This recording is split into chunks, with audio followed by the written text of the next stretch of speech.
Buenos días, mi nombre es José Edgardo Guzmán González. Pertenezco.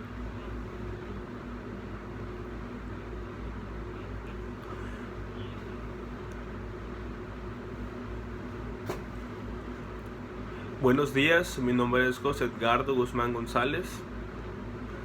Pertenezco al grupo 3-4 de la Facultad de Derecho Culiacán.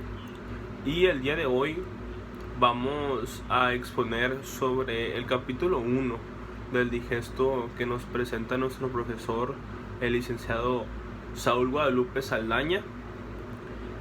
El capítulo 1 nos introduce al tema de la acción.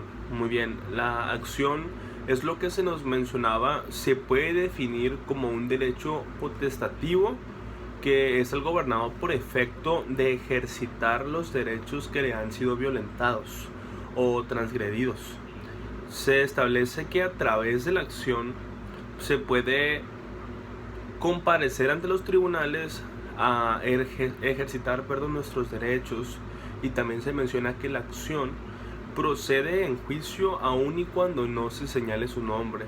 Sin embargo, si es necesario establecer en los hechos de la demanda los elementos que le constituyen, y durante la secuela procedimental también se debe acreditar cada uno de esos elementos. Y se comentaba que cuando ejercitábamos acciones estábamos ejercitando también nuestros derechos para efecto de que el Estado los declare. Entonces los constituye también, o en su defecto imponga una condena a la persona demandada. Es importante tomar en cuenta que en nuestro derecho se establece también nuestra ley procesal, que solamente se puede iniciar un procedimiento judicial o intervenir en él quienes tengan interés en que un órgano jurisdiccional declare o constituya un derecho, o bien puede imponer una condena, y por supuesto quien tenga un interés contrario. Vemos que existe el que ejercita la acción, es decir, el actor, y quien tiene un interés contrario al ejercicio de la acción, quien es el demandado. Y pues eso nos ayuda porque también podemos promover en juicio por nuestro propio derecho o por conducto de nuestro representante legal o empoderado.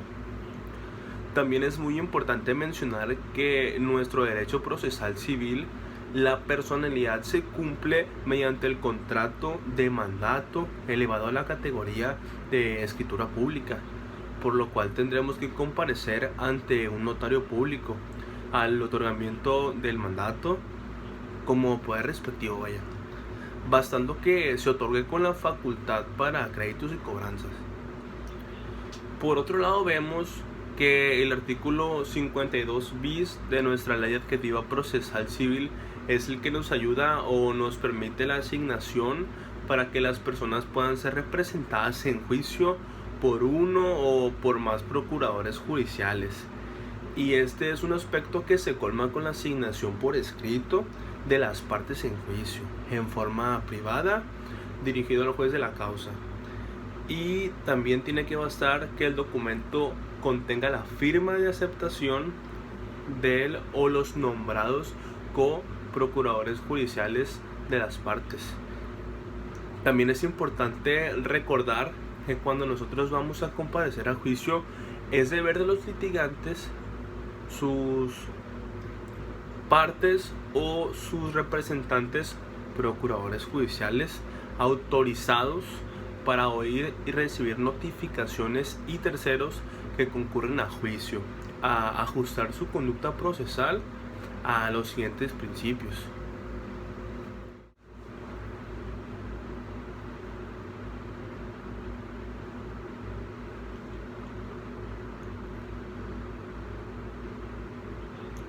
Los elementos son, pues, principalmente los principios que se nos marcan específicamente, y son la lealtad, la honestidad, el respeto es muy importante, hablar siempre con la verdad es un punto importantísimo, y siempre actuar o hablar de buena fe. La buena fe es muy importante, Muy bien, es importante también mencionar que en sí Existen un sinnúmero de teorías para la acción en específico. Sin embargo, la mayoría se basa o tienden a recaer en dos sentidos nada más. Entonces, platiquemos de las teorías de la acción. Hay dos, como les mencionaba. Las primeras son aquellas teorías que consideran la acción como un elemento del derecho mismo en ejercicio, pero hay otras, y son aquellas que realizan una distinción entre derecho material que se ejercita en el juicio y la acción. En nuestro derecho tiene aplicación la primera de las teorías, y es que cuando ejercitamos acciones en realidad ejercitamos derechos, los cuales decimos tener o creemos tener, y estos por una situación de hecho se han violentado. Y podemos pasar a otro tema, a un subtema sobre la acción, que son sus elementos, y sus elementos son varios.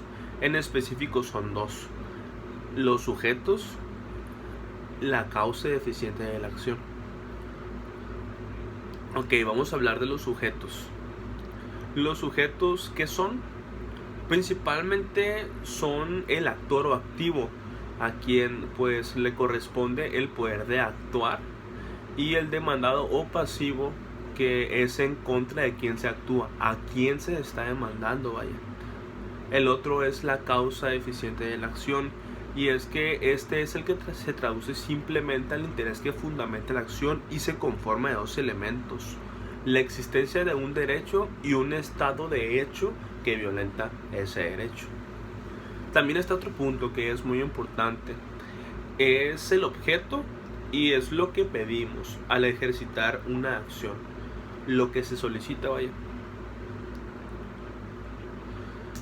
Hay clasificaciones dentro de las acciones, y las clasificaciones son las clasificaciones clásicas de las acciones. Esta se nos menciona que se basa en que existen tantas acciones como derechos también, y para los clásicos solamente existían los derechos reales y los derechos personales. De ahí es que se clasificaban las acciones como acciones reales y acciones personales. También estaban las mixtas. Las reales son las que se ejercitan cuando existen derechos reales, entendiéndose por estos aquellos que permiten o dan la facultad de poseer, tener, disponer una cosa, y que este sea para un tercero universal también. Y las acciones personales son aquellas que ejercitan derechos personales o de crédito, vaya, los cuales consisten en que los que una persona denominada acreedor ejercita sobre una denominada deudor por el cumplimiento de una obligación o un contrato de dar, hacer o no hacer. Y la mixta es cuando se combinan tanto derechos reales como personales.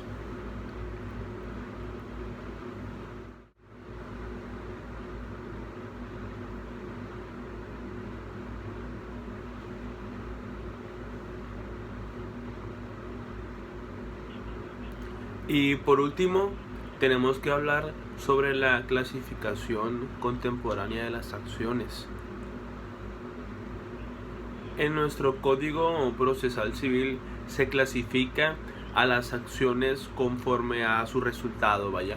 Una vez ejercitadas y obtenidas en sentencia, es decir, podemos encontrar que hay acciones cautelares, hay acciones declarativas, también hay acciones de condena, acciones constitutivas, también hay acciones ejecutivas.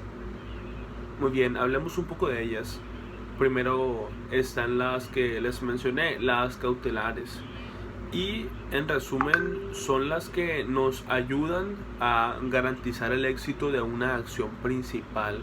Como vemos, se trata de acciones secundarias o acciones supletorias, y se pueden ejercitar antes o en la demanda, o bien durante el proceso. Depende del caso del arraigo, claro. Las declarativas nos ayudan o buscan obtener, mediante el pronunciamiento de una autoridad judicial, al dictar sentencia. La declaración de la existencia de una determinada declaración jurídica o de un derecho. Y también están las acciones de condena, que son aquellas que buscan por parte del actor que se imponga por el tribunal a la persona que estamos demandando que se cumpla de una determinada prestación. Estas acciones pretenden la ejecución, inmediata de lo declarado en sentencia. Están también las acciones constitutivas. Estas nos mencionan más que nada que son aquellas que tienen por objetivo lograr no solamente la constitución de una relación de derecho, sino también la modificación de una que ya exista o una que esté extinta. Y por último, pero no menos importante, son las acciones ejecutivas. Estas acciones son las que tienden a tener coactivamente lo que es debido. Este tipo de acciones se pueden ejercitar por el acreedor frente a su deudor. Para la procedencia de estas acciones, estas mismas deben basarse en un documento consistente, en un título de crédito que tenga aparejada la ejecución.